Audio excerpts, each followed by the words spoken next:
The Sigalovada Sutta is quite a long sutta because it's founded in the Digha Nikaya, means long discourses, in sutta number 31.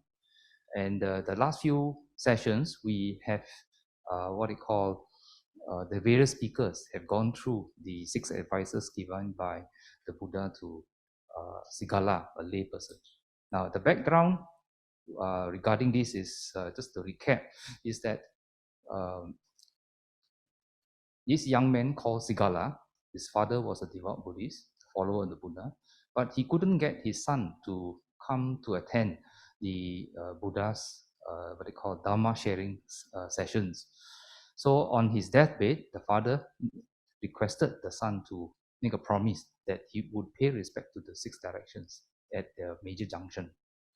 And so the son, out of ignorance, dutifully did just that. And this was done early in the morning after having a cold bath. He will go to the BC intersection and he will pay respect to the 6 directions, typical of Indian society in those days. But of course, the father knew that the Buddha would wake up early in the morning, survey the world, and he would, shall we say, venture out. And the Buddha bumped into this dutiful Sigala, the son, paying that respect to the 6 directions, but not knowing the significance, the purpose. He just following conventional, what they call prayers and all those rituals. So the Buddha asked him what was going on, and he mentioned what his father requested him to do. And the Buddha said that is the wrong understanding. And the Buddha proceeded to elaborate or bring out all the aspects regarding these 6 directions.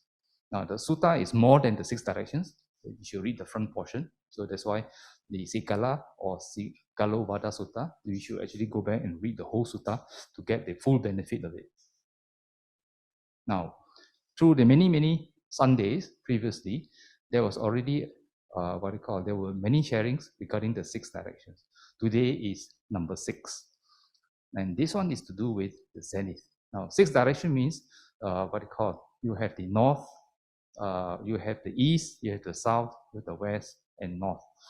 Indian terminology and directions normally do not start with north, south, east, west, as we've been taught in schools. India and eastwards, Asians normally count the first direction as the rising sun. So it always starts with the east. So we have the east, and then we have the south, we have the west, we have the north. And after that, out of 4 directions, the Buddha talks about going below us, nadir. Okay, that was covered last week. And today we talk about above us, zenith. So here the Buddha explains in the sutta that a gentleman should serve spiritual guides, the zenith. Now, commonly translated as ascetics and Brahmin in many English translations. I will go elaborate on that more. Now, as the upper quarter or zenith in 5 ways. And then here, the key word is samana brahmana.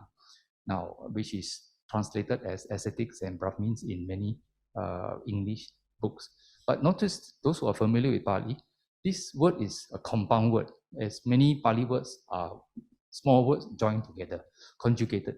So, like example, Dhamma Chakra Pavatana Sutta, the first sermon, it's actually made up of many words, all joined together. So, to us, familiar with English, you say, wow, this spelling are so long. But actually, it's made up of several words. But there's a purpose for it to be conjugated or not conjugated. So, in many Pali texts or suttas, lectures given by the Buddha, and it's recorded in the Nikayas, when the sutta tries to say A and B, normally they put the word N there. In Pali, is commonly they use the term CA, Cha. So in this Pali text, strangely enough, there is no Samana Cha Brahmana. There's only Samana Brahmana. So what is going on here? And here, I attempt the next number of slides I have to clarify. Because when you say ascetics and Brahmins, for the majority of us, we say, oh, must pay respect to the Brahmins, man. But if you know about the history and Buddha's encounters and attitude towards Brahmin way of life and the attitudes, and the four castes and all this kind of thing, the Buddha was against the caste system. The Brahmins were dead against what the Buddha taught. So why is the Buddha asking people to pay respect to the Brahmin? That didn't make sense.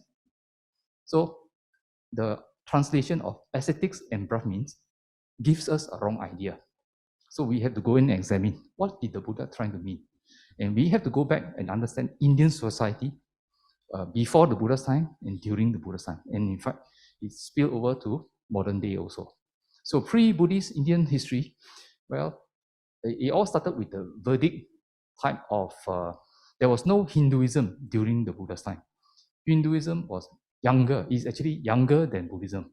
Hinduism came about only after the Buddha passed away. Here, some extract from London Buddhist Vihara. There's mentioned that there was a class of priests that emerged responsible for the performance of rites and rituals, rites and sacrifices. And they were made as offerings to the gods. What were these offerings? Well, the picture shows an example of a horse sacrifice. It means somebody offer the horse, you kill the horse, you burn the carcass. This is their idea that this was the way to make offerings to the gods. Okay, so in ancient Brahmanical or Vedic practices involve slaughter of animals, not offering of flowers, as you see in Hindu temples these days, at least in Malaysia. I don't know what happens in India. And of course, great importance was placed on the correct carrying out of sacrifice, but not much to morality or ethical behavior. So as time went on, the sacrifices of animals and stuff became more and more complex. Sacrifices could involve offering animals in the groups of 100. So it can be few, what they call goats, rams, and as big size as a horse. The bigger the animal, the larger the number. From their point of view, is good because it's pleasing to the gods. So it's kind of buying a place in heaven after they pass away. That was the thinking. And there were beginnings of the caste system. If we have the top Brahmin caste, which means those in charge of priests. Now, you cannot say that, oh, I want to become a Brahmin, so I undergo a religious course and become a Brahmin. That's not the case.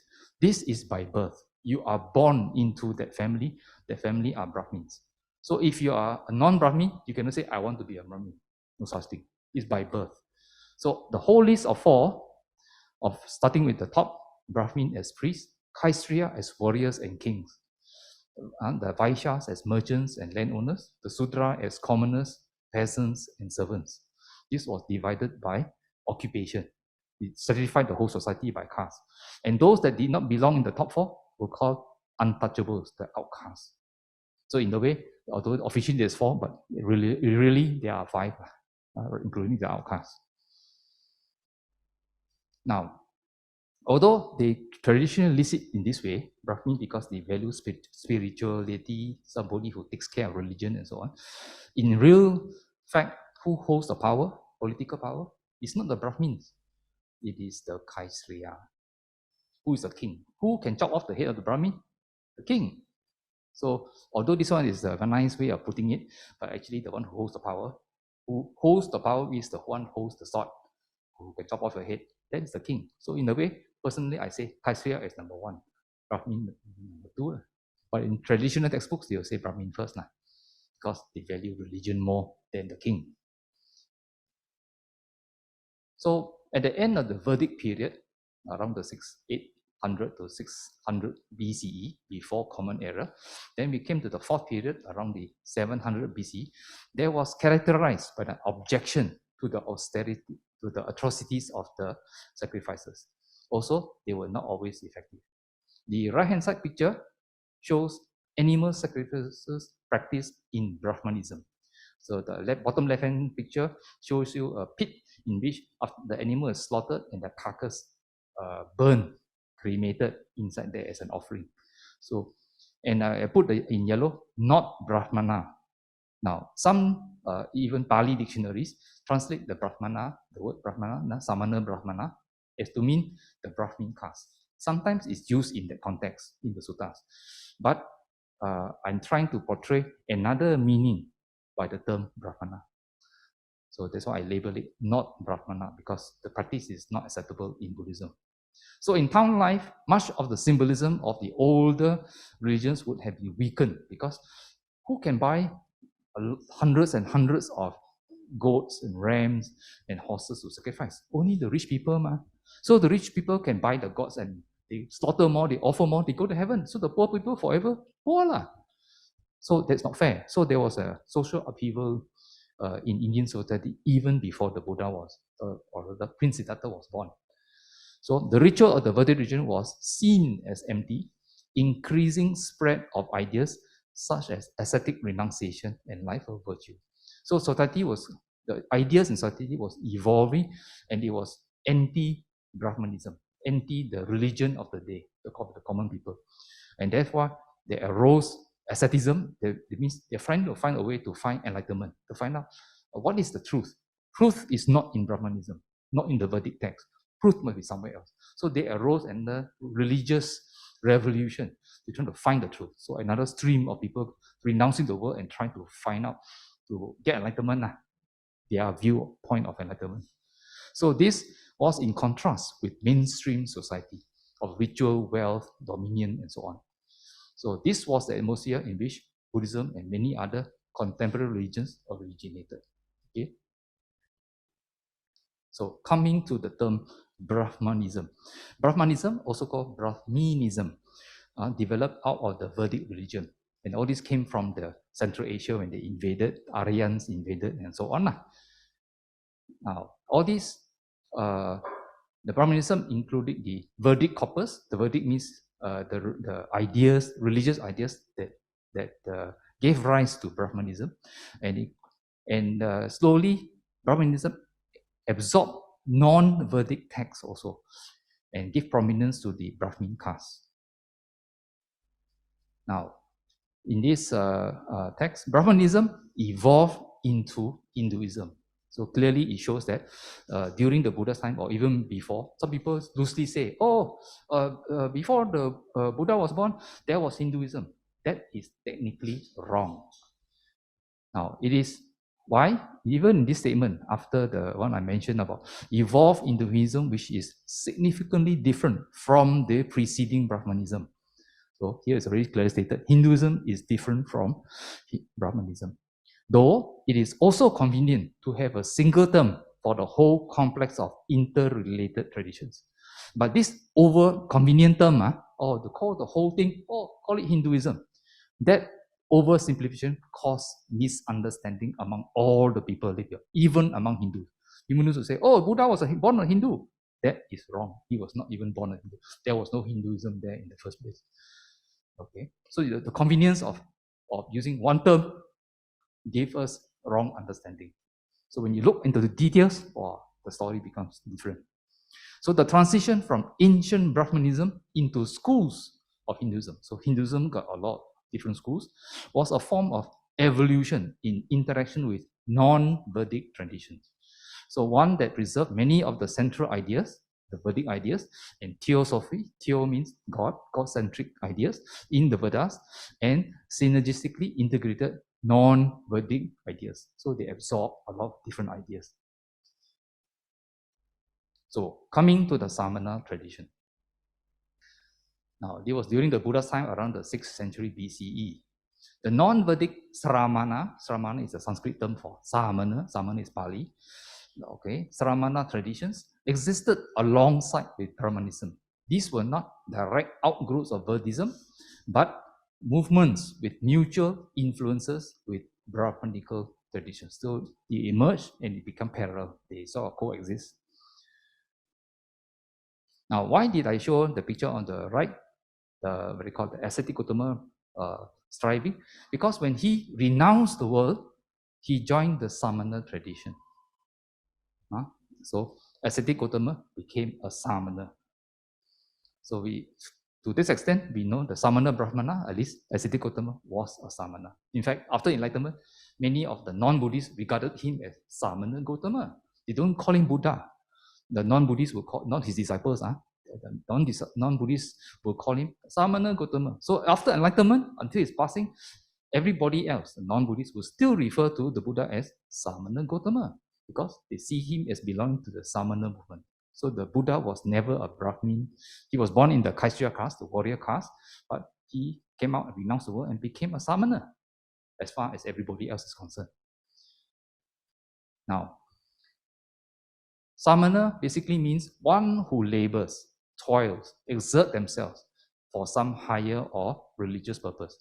Or another way of saying, a seeker, one who performs acts of austerity, ascetic. So in other words, Samana, for very often many Dhamma speakers say, oh, the ascetic Gautama practice asceticism, torturing the body and all those kind of things. So yes, Samana is one of those practices. There are many kinds, of course. During its development, the term came to refer to several non-Brahmanical ascetic religions, parallel to but separate from the Vedic religion. The Sramana tradition includes primarily Jainism, Buddhism, and others, such as Ajivika. Now, when you read the Buddhist text, sometimes you come across these terms. Why am I introducing this even before talking about the number 6 in the Sigalovada Sutta? So that a lot of these terms, and then when you read other suttas, more terms come out and say, what is Ajivika? So I might have to explain about the religious flavor in Indian society during the Buddha's time. So you know who is this person, who is that person, what is involved. Now, the Sramanas or Samanas were individual, experiential, and free-form traditions. Why? Because they are trying to find the truth. So the term Sramanas used sometimes to contrast them with Brahmins in terms of their religious models. So the Samanas were not following Brahmanical ideas. And importantly, pre-Buddhist Samana schools in Buddhist texts, the Nikayas, also record all these interactions with them. A famous one is the Samanya-Pala Sutta. Samana means the one who renounced. Pala, P-H-A-L-A, which is joined to the Samana word. Pala means fruits. So fruits of becoming a renunciant. That's basically the meaning of the sutta. Now, the sutta identifies 6 pre-Buddhist Samana schools, not including the Buddha, okay? Identifying them by their leader. And the bottom left, you have Purana Kasyapa, Makali Gosala, Ajita Kesambali, Pakuda Kachayana, Nikanta Nattaputta, and Sanjaya Velaputta. Now, some of these in the suttas, in Nikayas, you come across this person, that person, or this monk, that monk, coming across those teachers themselves or their disciples. And then in the conversation, the monks don't quite understand what those other people are talking about. They come to the Buddha and ask questions. Then become another sutta lah. The Buddha will talk about the doctrines of other religious teachers. Now, here, bottom right, I have 2 pictures. The one with the saffron robe is that of Samana Gautama, or what we call the Buddha Gautama. Notice, I purposely show the bottom right picture, the bigger one, for you not to clarify, not to get you confused. Some of us, you see, oh, another person sitting cross-legged meditating, that looks like the Buddha. So a lot of people will say, oh, that's a Buddha. Actually, that is not the Buddha. This is a picture of Niganta Nattaputta, the founder of Jainism. Notice carefully the difference between the two.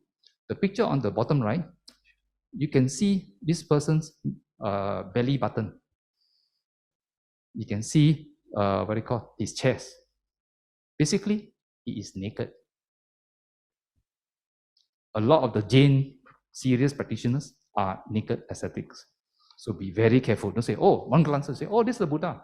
That's not the Buddha. This is Niganta Nattaputta, the leader, the founder of Jainism. One of the 6 contemporary teachers of the Buddha. Okay, so I'm trying to show you the difference. So, some common types of practitioners during the Buddha's time. Ajivika, just now I mentioned that already. A class of naked ascetics, followers of Makali Gosala. And Ajivika were highly esteemed. Okay? A lot of the kings in various countries in India at the time look up to many of these followers of Makali Gosala. And they had large followings of disciples. They had eminent followers such as high court officials and so on. So they wield a lot of political power to influence the kings, those other teachers. And in Buddhist doctrine, in Life of the Buddha, the common one is this picture on the bottom right, the Buddha and ascetic Upaka. But this labeled ascetic Upaka doesn't describe who was his teacher, what was he practicing. So if you read more detail, Upaka, a naked ascetic, basically an Ajivika, encounters the Buddha between the Bodhi tree and Gaia. Well, as you know, 7 weeks after the enlightenment under the Bodhi tree, the Buddha set out on the journey to go towards Isipatana, the deer park, to look out for the 5 ascetics to teach the first sermon. Along the journey, he met up with this naked ascetic. And this naked ascetic saw him, you look different from other human beings. So he asked a lot of questions. And this is recorded in the sutta. What are you? Who are you? And all that. But the conclusion is that this Upaka, this Ajivika, just said, so you say you're enlightened? Like that, he doesn't care, he walk off. But the good news is that sometime later, he converted to become one of the Buddha's disciples. Later, by the time the first person to encounter and to talk to the Buddha, a religious person talking to the Buddha didn't bother to teach because this Buddha knew that this person was not ready yet. So in the conversation, this Ajivika, this Upaka just wrote off the Buddha, ignore him and walk away. Now, in the suttas, you come across another term, paribhajaka, basically meaning a wandering religious mendicant. Now, the paribhajakas were not ascetics, okay, except insofar as they were celibates. Some of them were women. Buddha maintained that the two teachings of paribhajakas were quite distinct. This is clearly indicated in connection with the conversion of Sariputta and Moggallana, who were paribhajakas under another teacher, famous teacher called Sanjaya. Okay, so before Kolita and Upatissa, these are the names of these two persons who later became Sariputta and Moggallana. They were paribhajakas under a teacher called Sanjaya until Kolita, Upatissa bumped into Venerable Asaji going on Pindachara, and then he started conversation and learned about the Buddha's teachings and so on.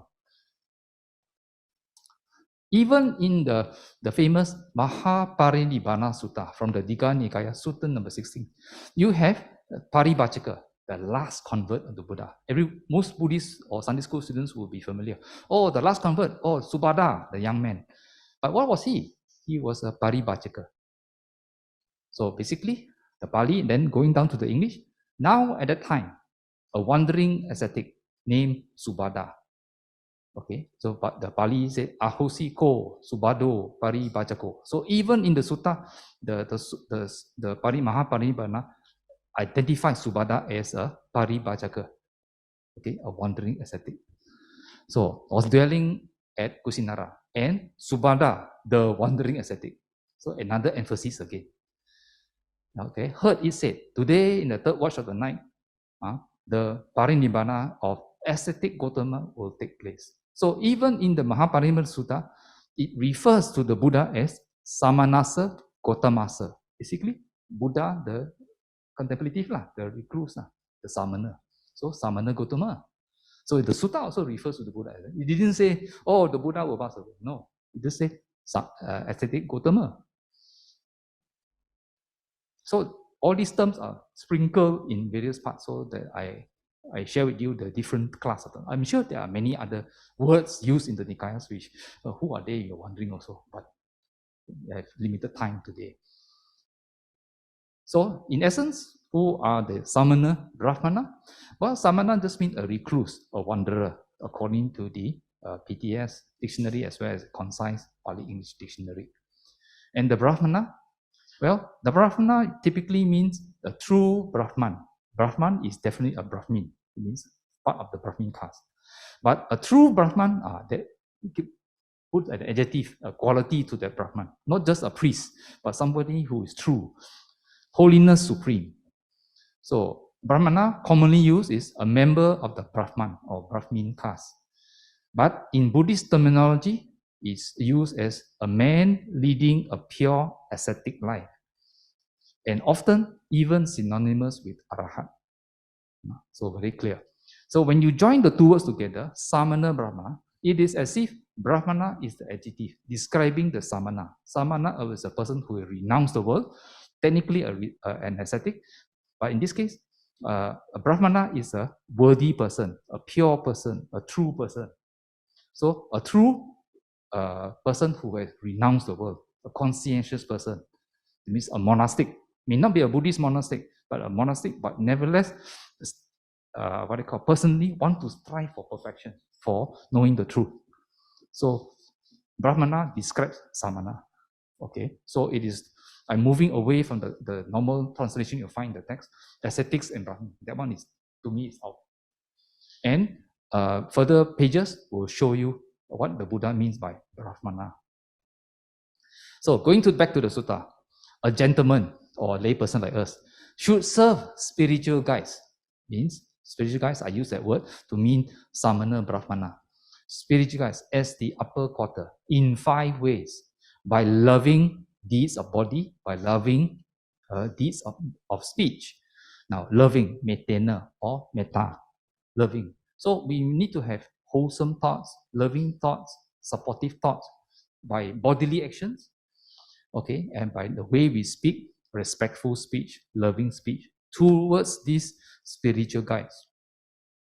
In our minds also, metena, manokammena. Even the Pali is very, very clear.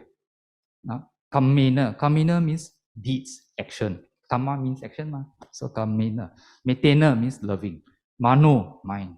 So metena, mano, kammena means by loving actions of mind, by loving thoughts.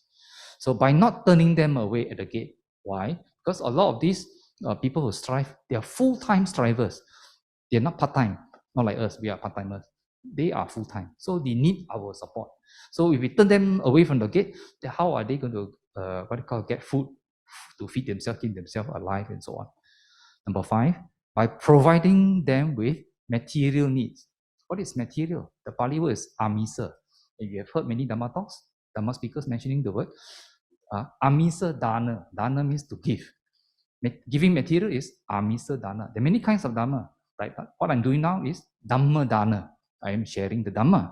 I'm giving Dhamma. Whereas amisa Dhamma is giving something material. So amisa. So these are the 5 things that a lay person like us should serve the spiritual guides.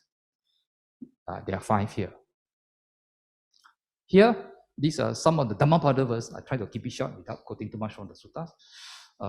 Dhammapada verse mentioning samana. So, not by shaven head does a man who is indisciplined and untruthful become a contemplative. So, this Bhante, Venerable Buddha Rakita translates samano or samana as contemplative, a recluse. So, not by shaven head. Just because the person is botak doesn't mean he's a samana. So at the bottom right, the picture shows a bogus monk, the person pretending shave the head, even don the robes also. That doesn't mean the person is a samana, a renunciate, a contemplative. So how can he who is full of desire and greed be a contemplative? So this is from Dhammapada verse 263. So bogus monk normally in the alms bowl, they accept money, they give you tangkai and all those kind of things. That is not a true samana. So the Buddha clearly says that.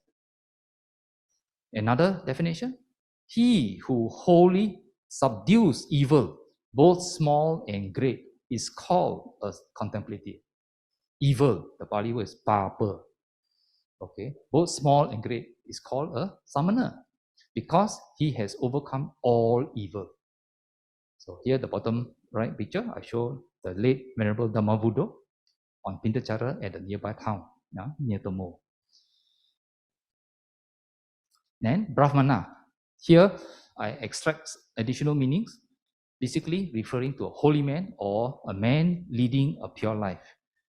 So not by matted hair, nor by lineage, nor by birth does one become a holy man. So these first 2 lines already clearly says, just because you are born in the Brahmin caste doesn't mean you're a holy man. It means you're not a Brahmana. Now, holy man, I underline, the Pali here is Brahmano. So you're referring to the Brahmana aspect. So not because you're matted hair, there's another religion that doesn't shave botak. Yeah, during the Buddha's time, the three Kasyapa brothers were matted hair ascetics. They worship fire. They were matted hair. They're following the matted hair religion and worshipping fire. Not by lineage, not by your inheritance, not by birth does one become a Brahmana. Okay, so the Buddha, on this statement, the first two lines alone rejected the Brahmin caste already. No such thing. But he in whom truth, satya, as I underline in the Pali, and righteousness exists, he is pure, suci. So now our Malay word suci come from where? Sanskrit and Pali. He is a Brahmana. So clearly, metal hair ascetics, the picture at the bottom right show the 1,000 students, former students of the three Kasyapa brothers, 1,000 plus 3, so 1,003, fire worshipping, method hair ascetics with their teachers, the three Kasyapa brothers, converted to become Buddhist monks under the Buddha. Okay. So clearly, this Dhammapada verse rejects the idea that you can be born a holy person. Okay. Now, after the word Dhammapada verse 393, I put Brahmana Vago. This is the chapter in the Dhammapada book, chapter on Brahmana. So I only extracted some of the quotations from the Buddha. Please feel free to explore many other quotes in the Brahmana chapter on Brahmana mentioned by the Buddha. The Buddha will talk about the qualities and what should a Brahmana be, so you can understand what kind of person that he may be a Buddhist, may not be a Buddhist. Now, yet another Dhammapada verse. I do not call him a Brahmana because of his lineage or high-born mother. If he is full of impeding attachments, he is just a supercilious man. But he who is free from impediments and clinging, him do I call a holy man. So Brahmana is by quality, not by birth. The bottom right picture shows animal sacrifices in Brahmanism. Clearly, those people who are doing these sacrifices, Brahmins in those days, they, as far as the Buddha is concerned, are not Brahmana. They are not wholesome people. And again, when we go to a religious person, as not just explained in Kalama Sutta, also in the Parinibbana Sutta, which I didn't show here, how do we handle ideas? That means teachings, even by myself or a monastic who teaches you this and that. And the Buddha says, Kalamas, do not go by reports, legends, traditions, scripture, logical conjecture, by inference, by analogies, by agreement through pondering views, by probability, or by the thought. This contemplative or this samana is our teacher. So you cannot simply accept. So here basically summarize the whole thing. Even for the Buddha says, please do not believe me. Okay. But how do you judge? How do you evaluate? And the Buddha in the Kalama Sutta continues. When you know for yourselves, here the Buddha didn't refer to the Four Noble Truths. The Buddha appealed to our intelligence, our wisdom, our common sense to judge. When you know for yourselves that these qualities, these teachings by so and so are unskillful, these qualities are blameworthy, these qualities are criticized by the wise, these qualities, when adopted and carried out, lead to harm and to suffering, then you should throw it out, abandon them. And when should you accept them? When the qualities are skillful, blameless, praised by the wise, when adopted and carried out, lead to welfare and to happiness, then you should enter and remain in them. So whatever ideas forwarded by myself, by the Buddha, by any monastic sitting here giving a Dhamma talk, you should check. The Buddha doesn't want you to believe. There is no such thing as belief in Buddhism. Saddha or faith is not about belief. As you went through the what they call 8 core values, faith is understanding and confidence. So you must understand what's going on, not just mere blind faith or blind belief, unquestioning belief. No such thing. Buddha did not want unquestioning belief. He wants you to investigate and find out. Then When you do experiment, it works, it is good, then you continue going deeper into it. Here is another question. Another sutta called the Jatila Sutta. Jatila means all those, what they call, metal hair ascetics. Now, one day, King Pasenadi of Kosala went up to the Buddha, bowed, and sat down to one side. Bottom right picture. Then, as they were sitting down there, the king saw a group of matted hair ascetics walking past him and the Buddha. Then the king stood up, rearranged his robes out of respect, and anjali to those matted hair ascetics. Now, despite the fact that King Pasenadi of Kosala supposedly is a supporter of the Buddha, but he still paid respect to those matted hair ascetics. Then after paying respect, the group of matted hair ascetics walked by already. The king asked the Buddha, are these matted hair ascetics enlightened or not? The king asked. So do read the Jatila Sutta for the full story, but I'm giving you a brief summary. So the king asked the Buddha, are these people enlightened or not? So the Buddha was very insightful. The Buddha was able to see through who are these matted hair ascetics, whether they were enlightened or not. And the Buddha gave this list of answers of evaluation.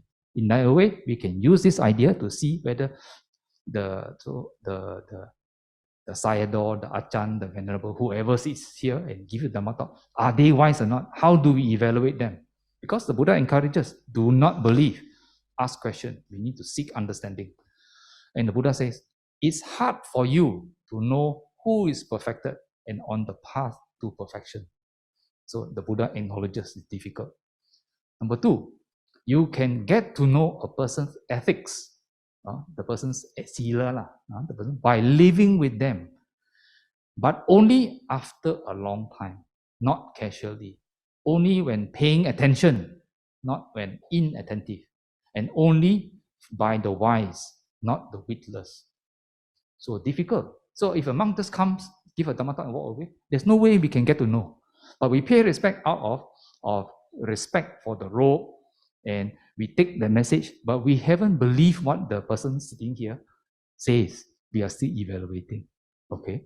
But if you really want to find out, a lot of Buddhists are so influenced by belief, then they will advertise to their time, hey, that Achan, that Sayadaw, hey, that one's an Arahat, you know. How does this person know? Sure or not? So the Buddha says, you can get to know person's sila. Sila, don't talk about his enlightenment. His sila by living with them. It means you're sitting down there, looking at the person, see how the person behaves, day in, day out. Take a long time, evaluating casually, critically. So again, critical thinking is required. Critical observation is required. Before you know that the person is, his sila is very good. Sila, then talk about samadhi and panya. You can get to know a person's purity by dealing with them. Purity is more on panya and defilements. Okay, by dealing with them. So their interaction. If this thing happen, how they react. If this thing happen, how do they react? So this Jatila Sutta is found in the Samyutta Nikaya, chapter number 3, Sutta number 11. And you can get to know a person's resilience. Okay, resilience in times of trouble. When troubles happens to them, how do they respond? Okay, the normal person with a lot of defilements or the person who has wisdom. So testing their wisdom already. And you can get to know a person's wisdom by discussion. But all this discussion, but only after a long time. Not one discussion, but repeated discussion, Dhamma discussion. But only after a long time, not casually.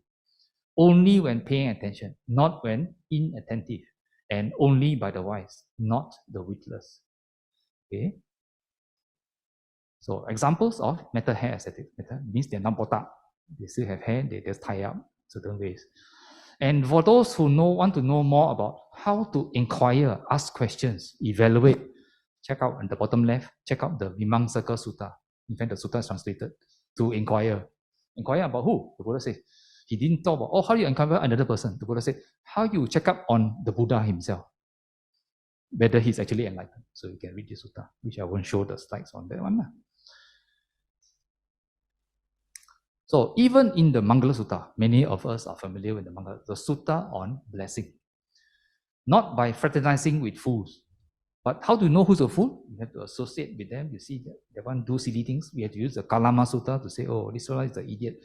I don't want to hang around the fella. Otherwise, the fella's idiotic ideas will influence me. I become an idiot like him also. But we need to fraternize, mix up with the wise. How you know the person is wise? You have to mix up a short walk distance and you have to evaluate the person. And the important thing is, after you have gone through the lot of evaluations, at least as best as you can, honoring those worthy of honor. So the samana can honor those, not the samana, the lay person can honor the brahmana, the samana brahmana, means the practicing recluse.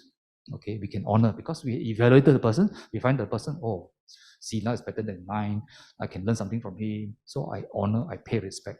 I treat the person as a possible teacher. That is important. So even the Mangala Sutta encourages us to, for the lay people, to honor the Samana Brahmana. Now, so that was just from the lay person's point of view. So what does the spiritual guide, the Samana Brahman does? So the spiritual guide served by the gentleman in these 5 ways show compassion to him in 6 ways. They keep him from doing bad. Why? So definitely we know that this person, the Samana Brahmana, is a holy person, a real holy person, not for show, not born into this family or whatever, but by example already. So he has compassion for another person. Why? Because before he was a Samana Brahmana, he was blind like the rest of us, wandering around, don't know what to do, and a lot of suffering. Then when he found answers answers in life, he was able to get the results out of his wholesome actions, his personal development, he's developed his wisdom, he became happier. And because of that, he said, oh, everybody else outside there not as wise as him. He might not be the Arahat yet, but he realizes that he's on the path already, but he sees others are all suffering like him previously. So he also have compassion of them. And so therefore he teaches, he shows the ordinary lay people like us ways from doing bad, because he knows that when you do unwholesome actions, you have unwholesome results happening to you. So he has compassion. So for the rest of us, what do you mean by keep him from doing bad? Example, there's a minimum 5 precepts. You must try to practice the 5. He will introduce the 5 precepts, how to practice. You should encourage the person. Then number 2, they support him in doing good.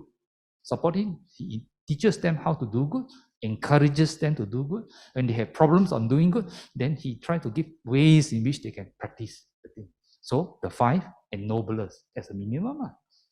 The 5 least of actions that ennobles a person. And what are the 5 ennoblers?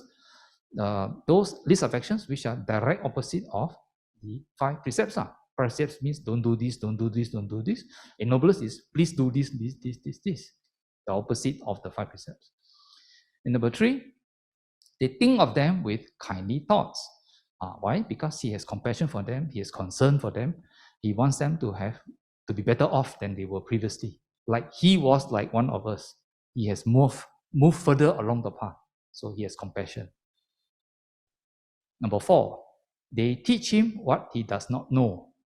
So as they progress by observing the 5 precepts, he might introduce step by step more and more teachings so that they can perfect themselves and develop themselves further. So he teaches them what he does not know. This is in contrast, not the contrast, similar to another sutta called Why Should We Listen to a Dhamma Talk? The benefits of listening to Dhamma Talk, because you can learn what you do not know from him. So here is from the spiritual guide, but from the other side is from a person who is listening to Dhamma Talk. Why should I bother to come to a Dhamma Talk? The other sutta talks about that. So they support same thing. And notice the Pali, sutta, asutang. Now, sutta means to know, okay, the teaching. So number 5, they clarify what he's already learned. Now, a lot of times we learn a lot of things, but sometimes as we try to when sitting down here, you're understanding at a certain level. I mean, after Dhamma talk, you investigate further the what you heard, what you thought you understood, then you say, hey, but But if the situation twists here, twists there, how is the understanding? So you got questions to raise. Okay, so sometimes you get a chance to come back and ask the Dhamma sharer, in this case the Samana Brahmana, to clarify what he has already learned, because in the light of new experiences with respect to the teaching he had heard earlier. So clarification is very important. And number 6, they explain the path to heaven. Notice the Samana Brahmana in this sutta didn't talk about trying to lead the lay people around him to go to attain Nibbana. No? He said, explain the path to heaven, because it's lay people only. They're not up to that standard yet. So the first step is lay people, normally, I want to go to heaven, I want to have a better life, even on earth also. So they teach them. And as far as the Buddha is concerned, the Buddha explained, how do you go to heaven? Practice dana, sila, bhavana. Dana is giving.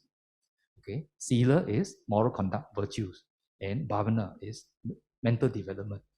Buddha has answered this question. So you will expect Samana Brahmanas to also teach dana, sila, and bhavana. Okay. Now here, the Buddha talks further about the Brahmana.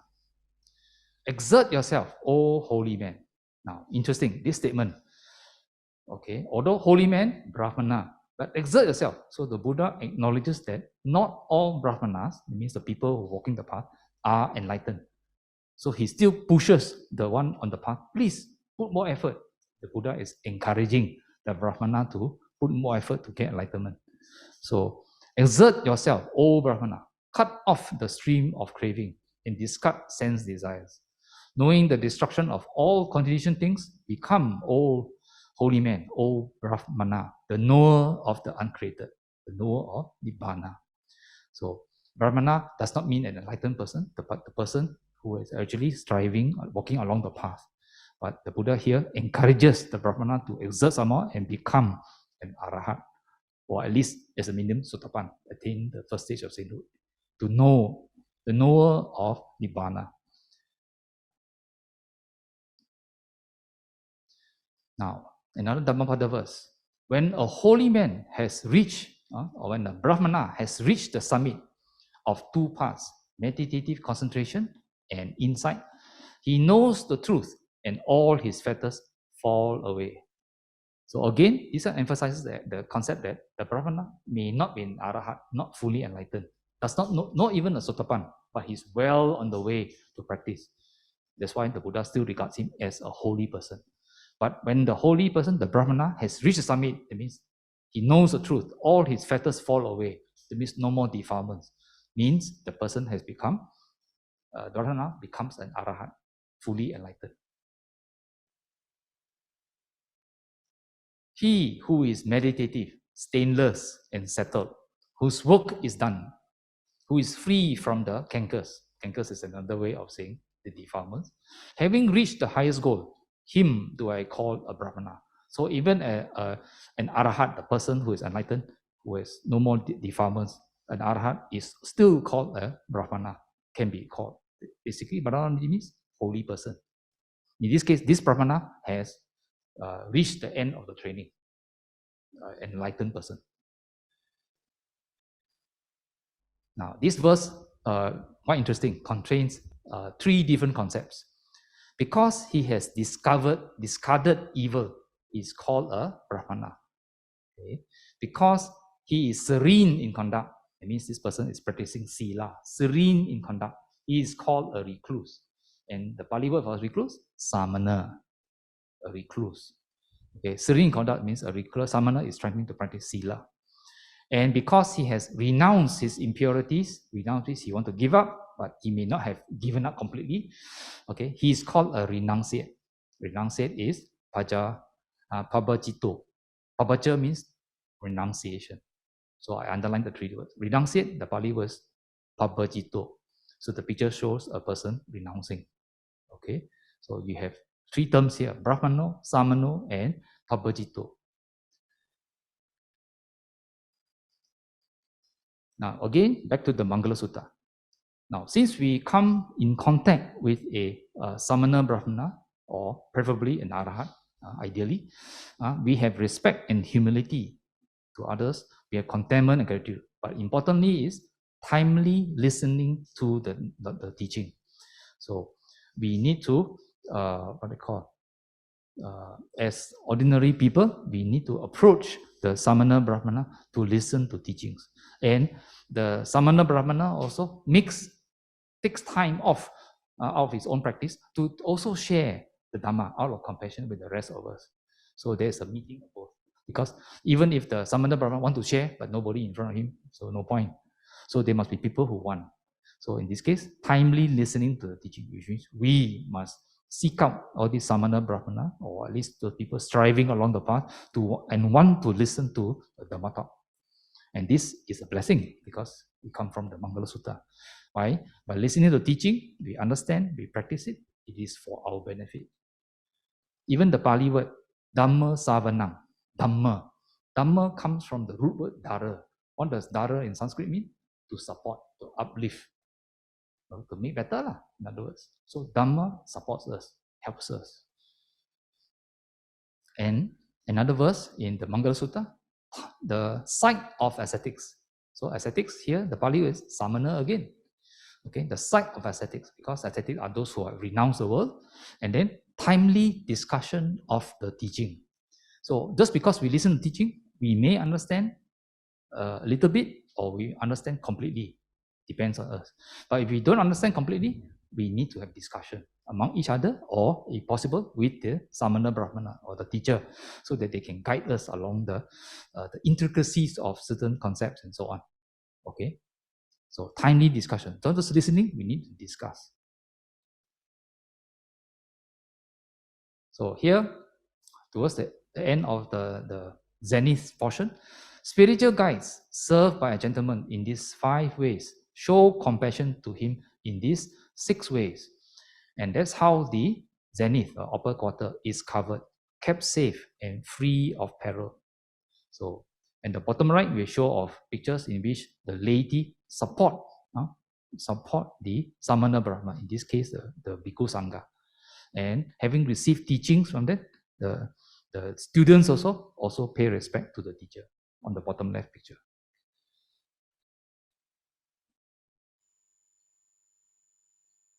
Okay, this covers the last of the 6. Now here, the end of the sutta is interesting. It actually, the Buddha endeavors to summarize the 6 teachings and earlier portion of the Sigalovada Sutta. Here, I am not referring to the spiritual guides. I'm saying that the whole of the Sigalovada Sutta helps us to lead a meaningful life. The purpose of the Sigalovada Sutta is primarily for us to establish a meaningful life. What is a meaningful life? Basically, the foundations of ordinary person's life, a lay person's life. Foundations. We are lay people. We have family, our parents. Maybe we have kids at home. We have the community. We have to interact with other people. We don't live alone in the jungle. Okay, so in life there is interaction with other people, our relatives, our parents, our children, and so on. So there's a lot of interaction. So all this, in this sutta, the Buddha gave advice as how do we interact with other people, what is our correct way of attitude, and hopefully they also have correct attitude towards us. So there's a symbiotic, synergistic existence, so that society is harmonious. Okay, if you do what you like, I do what I like. What I like might take things away from you, then you become unhappy. Or the person wants to lead what he thinks is a happy life, he takes things away from me, I become very unhappy. So that is not a good society. So we want everybody to be harmonious. That's why a meaningful life is important. And the Sigalovada Sutta gives a list of recommendations in which we can practice to achieve a meaningful life. So towards the end of the sutta, the Buddha says, parents are the east, teachers the south, wives and child the west, friends and colleagues the north, servants and workers below, and spiritual guides above. By honoring these quarters, these 6 directions, a householder, a lay person like us, does enough for his family, for their family. so that in the family is well served. Okay, you have teachers and so on, all the 6 directions.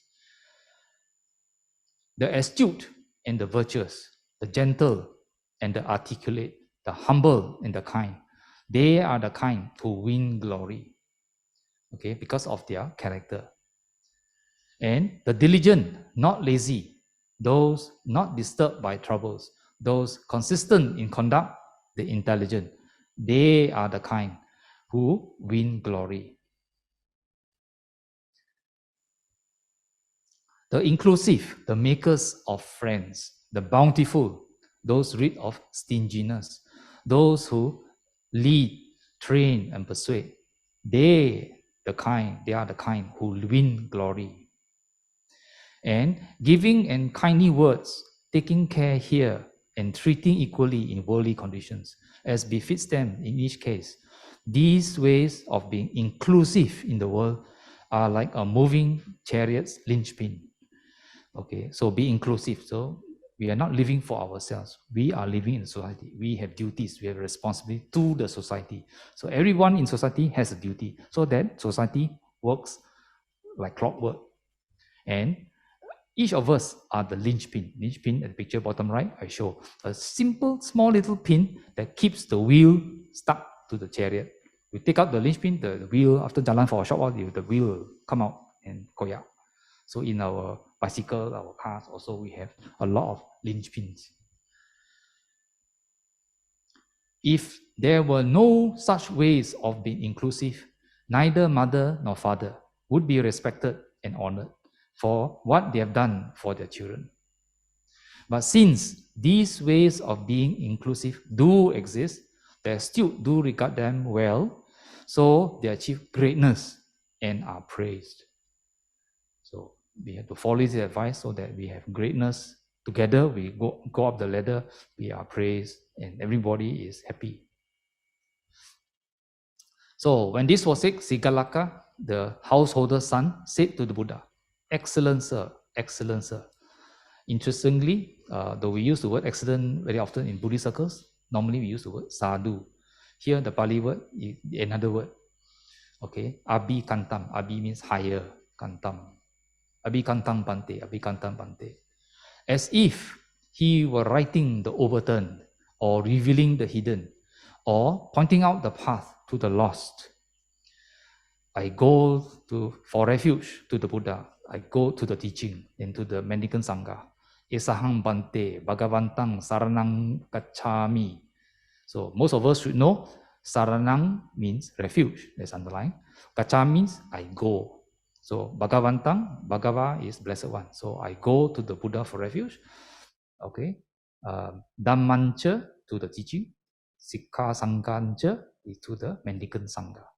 So from this day forth, may the Buddha remember me as a lay follower who has gone for refuge for life. Lay follower means Upasakan. Upasaka lah, because he's a guy. For ladies, will be Upasika. So clearly, Sigala's father succeeded in his job. He couldn't persuade his son to come to to see the Buddha, to listen to Dhamma talk. But even in his deathbed, he laid a very a wise decision to ask his sons to pay respect to the 6 directions at the junction. And fortunately, the wife was dutiful and did that, but out of ignorance, don't know how to do, simply do whatever lah. And the father knew that he will bump into the Buddha one day.